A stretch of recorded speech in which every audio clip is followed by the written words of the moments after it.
Hey everyone, it's me, Doomlink, and welcome back to Let's Play Dark Souls. It is part 7 for my quality build, which is my first build that I'm going through in this game at this stage on my channel. And it is also the 5th of October as I'm recording this, 2017 of course. But, well, not necessarily of course, maybe, you'd never know, this could be, 2013 right now, it could be anything, because knowing me, I do take a long time to upload some things, but regardless, we do currently have the Murakamo +5, check that out.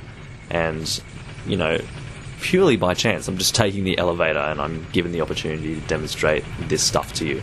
I've also reordered my inventory here just so all of this stuff is easy to get through. I don't have to scroll through anything to get to the weapons that I'm going to want to be using most. I did put the Boulder Side Sword there just for the sake of it. I don't think I'm actually going to use the Boulder Side Sword. I couldn't really be bothered at this stage, because it is mainly the sort of weapon that I would want to use with a Dex build specifically. I did think at first that I was going to do a Dex build, but oh, did that really just happen? That's beautiful. I haven't done this for a while. Anyway, there is always a solution. Don't you worry about that. But regardless, oh, that's right. That was a nice frame drop there. I wonder if you guys saw that. I'm sure you did. But regardless, at this stage, what we're going to do is actually rest at the Firelink Shrine bonfire, because we don't have any plans to actually return to the Darkroot Garden for a while now. So we do have this guy dealt with. We dealt with him in the previous video. If you don't know who I'm referring to, then I don't know what to say to you. Go watch the previous video, I suppose, is what I would say to you. I also leveled up to Soul level 40, as I did say I was going to do. I upgraded Vitality, I think, once. Oh no, I think I only upgraded Vitality in the video, the previous video, part 6. I put the rest of the points, so the remaining 5 points, into Endurance, which is now at 20, which is pretty good. I just decided to prioritise Endurance just for the sake of it. There was no real reason. It was a bit of a win, because ultimately I am going to be upgrading Vitality as well, and then I will also upgrade Dexterity, because Dexterity is going to directly correlate, if I could speak, with the amount of damage we're going to be doing with this Murakamo, because as you can see it does currently have a B scaling with Dexterity, which I'm sure will reach an A scaling by maybe plus 13 maybe? I'm not too sure. Or maybe not even that, no. Maybe it will reach an A scaling before that point. Let's hope that it reaches an A scaling before that point. That would kind of suck if it took that long. Sucks if it took that long. I didn't really mean to put an S on the end of suck there, it just kind of happened, suck me. But, yeah, we are actually going to continue through the game into Blighttown at this stage, and this is not the first time that we have gone through Blighttown in this Let's Play so far. Of course, we did get our current armor set in Blighttown, and I'm actually going to fight these guys normally. These guys are pretty interesting. I would recommend only fighting one at a time. They are a bit dodgy. I'm not a fan of these guys at all. As you can see, I am doing some damage to them, but yeah, this is a pretty strong weapon here as well, so I might just do it. Well, not what I wanted. I meant to do a jump attack, actually. Like an actual proper jump attack. The jump forward thing. The thing that was introduced in this game and wasn't in Demon's Souls, long story short. I need to be really fucking careful. You can't underestimate the range of these guys. They do have a lot more range than they look, but I will say that they are very easy to backstab. I'm just kind of testing the waters here, but I did just remember that they are super easy to backstab as well. So thank you, Mr. Curved Greatsword, for your interesting attack pattern there, because that allowed me to kill the other guy pretty easily. I'm just wondering, okay, so you really don't flinch from my attacks at all. But you could see right there, that was an excellent demonstration of our shield's effectiveness. Basically, the more stability your shield has, the less stamina is going to be consumed when it blocks an attack, and also it will reduce how much you move backwards, or rather the recoil of receiving an attack. So stability is a really good thing, so having a shield like this is definitely a benefit. Freaking loud birds outside, I'll tell you what. So I'm going to go two-handed here, hope that I can... I didn't really want to muscle my way through that, and I really shouldn't have done that, but anyway. I don't like that tiny sliver of health that you have left. That kind of annoys me, that stuff. But anyway, can't really remember if you can parry these guys. Regardless, it is a better option for you to go for backstabs compared with parries. There are some monsters that are easier to backstab than parry, and I would generally go for the easier option. There's no point showing off, if it's easier to do a backstab, just backstab the bloody person. This is a chest that I forgot to open originally, because I was kind of focused on you know, doing what I needed to do. So that's the key to New Londo Ruins. That is a key that is required of you in the game. You can't, like, bypass that. It's not an optional key, that is a key that you just need. Too bad. I don't care what your preferences are, you just need the thing. So here's another guy here. You can see that we are doing a lot of damage to this guy, so it's not a big deal. I'm sure that after you fight those guys, you kind of think, wow, you know, Doomlink, you said you were going to be over-leveled for this area, or rather, well-leveled for this area. I didn't say over-leveled, I just said well-leveled, and that is true. I am well-leveled, I wouldn't say I'm over-leveled. Had I gone beyond Soul Level 40, probably over-leveled. I forgot that you shit fire. That was the thing that I forgot. As soon as you puckered your anus, I realised that was the thing that was going to happen, but can you please stop? I mean, I realise that you must eat some pretty horrendous shit to shit like that, but yeah, let's say shit a few more times. I'm sure you guys appreciate that. But anyway, of course, the treacherous Blighttown frame drops, kind of freaky. I mean, that definitely put me off when I first came to this area. I was very excited when I first came to this area, actually, when I was playing Dark Souls for the first time, because of course this is extremely reminiscent of the World 5. The World 5? Just World 5, yeah. World 5 in Demon Souls. Looks a lot like Blighttown. Or rather, Blighttown looks a lot like World 5 in Demon Souls, but the problem is this is just, yeah, not appropriate. I don't understand why there needs to be so much frame rate. I think it's because of these moving things over here. Oh, Man-Eater Mildred has already invaded. I thought we'd have to go over there first. Okay, well, come over here, Mr. Mildred. Or rather, Mrs. Mildred. I don't know why I'm calling you a Mister.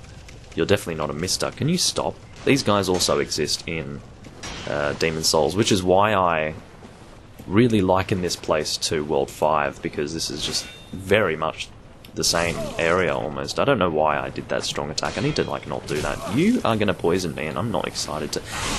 Can we not do this right now? That is going to be a death, is it? Yeah, beautiful. Okay, so I got stuck in the swamp. This is absolutely ridiculous. I can't believe that I died to Man-Eater Mildred. This is really not good, because I can tell you that Man-Eater Mildred is by no means a threat to you. There is no real reason why you should feel threatened by Man-Eater Mildred, yet I died in such a pathetic way to Man-Eater Mildred. I really am not impressed with that performance, personally, and you have to understand that that really hurts me to die to Man-Eater Mildred, but hope you guys can forgive me for that. I understand that it's a bit cutthroat, you know, when you are viewed as a person to do a walkthrough and you were at one time good at the game, it's kind of like, nah mate, if you're dying there's no excuse, you shouldn't be dying, you know, but yeah, I agree personally, but, you know, extenuating circumstances, you could call that. I got stuck in the swamp, I don't know, I'm being foolish in the end. I'm being lazy with my play. I need to actually pay attention. Anyway, I'll see you guys back there, I suppose. Alright, I have returned, and I can see my soul down there. Man-Eater Mildred should re-invade. Although, don't I need to be alive for that? Maybe, yeah, I must need to be alive to get invaded by Man-Eater Mildred. I'm pretty sure that's the idea. You can only get invaded when you are alive, but maybe that's not the case with NPC Black Phantoms. I can't remember, obviously my memory is a bit shit, but there is actually a bonfire just over here. I'm not going to collect these items over here. Basically, continuing in that direction is entirely optional. That's Ash Lake over there, and I'll probably go to Ash Lake soon. I don't know when, but yeah, regardless, I'm going to rest at this bonfire. Maybe I will go and reverse hollowing, because I need to, actually. I shouldn't even say maybe. I do need to do that, because having Man-Eater Mildred during the Quelaag boss fight is very useful, so I will definitely do that. I'm not a fan of Quelaag at all. I will say that having the shield against Quelaag is definitely a big help, because Quelaag does have a few strong hitting attacks, so having a good stability shield is definitely not something to snort at, so anyway. Here we go, I'm going to kill you. You're just a bit in my way. This is the fighting ground for Man-Eater Mildred. This is where you fight this not annoying enemy at all. Like, I don't find Man-Eater Mildred to be a concern, which is why I'm really astounded to have actually died to her. I keep going to say him, it's not a him, but regardless, I'm going to go kill you. An interesting thing is that Man-Eater Mildred has never successfully backstabbed me before, but it happened today, because I was recording and it just needed to happen while I was recording, I suppose. No, don't do that. I wanted to actually parry you there, but you decided to kick me and go two-handed, which is not what I wanted. But as you can see, not a threat at all. Yet I managed to die to the thing, which is just really frightening to me that I can be that crap. So you didn't actually see it there because there was a message in the way, but we did actually pick up a really good strength weapon. I can see you attacking me. I'm going to kill you before you can kill me. But at the very least, poison me, and poison isn't very nice. I'll kill you as well. Sorry guys, got interrupted there. What I was trying to say there was that you guys didn't actually manage to see it because the dialogue box was in the way, but we do actually have a butcher knife here. Can you please leave me alone? I've killed so many of you guys. You just keep on coming. Maybe they infinitely spawn. I'm not too sure. But yeah, they are way easier to kill in this game compared with Demon Souls, I will mention. In Demon Souls, they're just kind of, I don't know what their deal is, but anyway. The Butcher's Knife here is a very good strength-based weapon. This thing gets an S scaling in strength later on. It only scales with strength, so it is understanding, or rather, it's understandable that it has such a high strength scaling later on, but you kind of look at the Butcher's Knife and think, oh, it's kind of hard to imagine this being a really good strength-based weapon, but it is. It's one of the best in the game for sure. Because any weapon that has an S scaling is going to be worth your while. So what I'm actually going to do here is equip Poison and Toxin, right, okay, I was just making sure that I could remember what the blooming one does. No, don't do that, I meant to actually consume this, please. But anyway, I'm just going to walk through here. I know I'm going to get poisoned again, it's just I'm trying to, you know, reduce the negative effects of poison at this point, because I do understand that I'm going to be losing a lot of health over time, but if I can kind of stop that, at least a little bit, that will help. It's mainly because I do have so many moss clumps at this stage, so I feel like I just need to use it. I will mention that once you do cross this, you can just use a purple moss clump, because you're not going to end up back in a lake like that until you've killed the boss, so... Oh my god, I totally didn't intend to piss you off there. The whole reason why I went in that direction was specifically so that I didn't have you chasing after me, mate. But anyway, we are going into Quelaag's domain, which is actually a separate area to Blighttown by the looks of it. But you do, of course, need to go through Blighttown to actually do this. Do not attack these guys, that will be very annoying, I can assure you. But regardless, we are going to reach the boss door here. We will summon Man-Eater Mildred. Now, Man-Eater Mildred is not necessarily going to be hugely helpful against this boss in terms of dealing damage to the boss. However, it will serve, or rather she will serve. It is a bit of an it as well, but especially, I mean, look at the thing. It's clearly an it, but regardless, she will serve as a good distraction. So we'll be able to focus on the boss while it focuses on Man-Eater Mildred. Now, I'd like to skip this cutscene. There we go. I just couldn't be bothered sitting through cutscenes at this stage. I'm sorry if that, you know, frustrates you at all, but I just couldn't be bothered at this stage. I'm going to do a two-handed hit on you because I had the opportunity to do so. I need to kind of get my distance there. Now, Quelaag is one of those bosses. I like how you've already lost so much health, Mildred. Like, what are you doing? It's really kind of annoying. One thing that I do often do is use my spare... what's it called? I'm trying to think of what it's called. Gold pine resin, yeah. I do often use that. And you can see that going two-handed at this stage is almost required of me, because the amount of health that Quelaag has, or at the very least the amount of defense that Quelaag has, is quite considerable. So I will go one-handed at points like these where I don't have a huge opportunity to attack. It's when Quelaag is kind of focusing on other things like, you know, shooting out lava that I would do two-handed, but I'll just go one-handed for moments like these where she can attack me at any moment, because it's better to be prepared. There's no point doing extra damage if you're just going to die anyway, that's the idea. So can you stop, like, crawling around? It's kind of concerning. Anyway, this is a point where I want to be going two-handed, and I miss the attacking leg, which is kind of foolish of me, but anyway.